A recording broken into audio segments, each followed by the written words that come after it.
Hey guys, I'm Elaine Thompson, life and weight loss coach and former yo-yo diet extraordinaire. We are days away from what I like to call the holiday preseason game.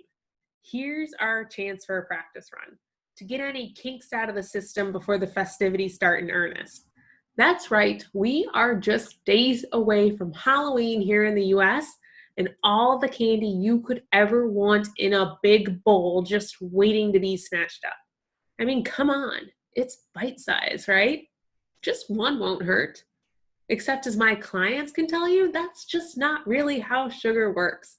And just one will lead you right down the rabbit hole if you don't have a game plan ready to see you through. If you want to be completely prepared to handle what the holiday season has to throw at you, join my 8 pounds down challenge below. If you already have the perfect plan, let's get to work on sticking to it. I hate to state the obvious here, or maybe not so obvious if you're anything like I was, but the option to simply draw a line in the sand and say, not this year, exists. If you're one of my clients and have already tackled removing the foods that lead to overeating from your everyday life and just kind of don't want the hassle, go for it. Sometimes I like to imagine that I've had enough enjoyment from sugar for a lifetime, and I'm just moving on to other things I enjoy. In my case, this doesn't really mean it's a hard no forever, but currently I just can't imagine reigniting those cravings for a little Halloween candy. Once I start, it's a damn slippery slope, and I'm not interested in the consequences and extra effort later.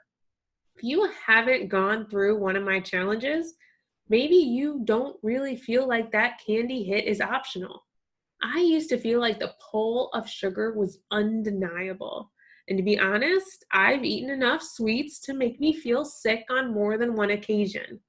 Or maybe you just don't have the same struggle, but still want something actionable, some tips as you plan to indulge just enough to enjoy yourself with your goals in mind. No problem, either way I got you. First thing you're going to want to do is get a general idea of how much candy you plan on eating. 1 piece per day? Yeah, for how many days? 3 pieces the day of, then you're calling it? The candy bowl is going to be full for a while, and you just know some friendly coworker is going to be bringing in leftovers for the break room. Whatever it is, make that decision today. Which candy exactly are you going to eat? Reese's Cups, in my case, are probably going to make the cut, but that means Butterfinger is out. Don't leave it up to the moment, expecting yourself to resist with all that instant gratification and easy reach. That's setting yourself up for failure. Definitely not the goal here. My brain throws all kinds of amazing advice my way when it wants something that doesn't match my long-term vision. Just one more, they're just so teeny. This is like a freaking microbite, for F's sake. And Susan over there just had 5. You're being ridiculous. Seriously, brain? You're being a toddler throwing a fit in the candy aisle. Just stick to the plan. I hear you. Candy bars are tasty. So it's fitting into my skinny jeans. Enough said. But what about when you're actually enjoying the candy that you have 100% planned? What then? How do you not start to slide down the sugar hole? For starters, taste the freaking candy. Enjoy it. Savor one bite at a time. Let it melt on your tongue for a second.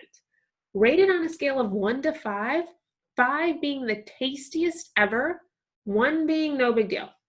Don't skip this level of appreciation because it changes the game.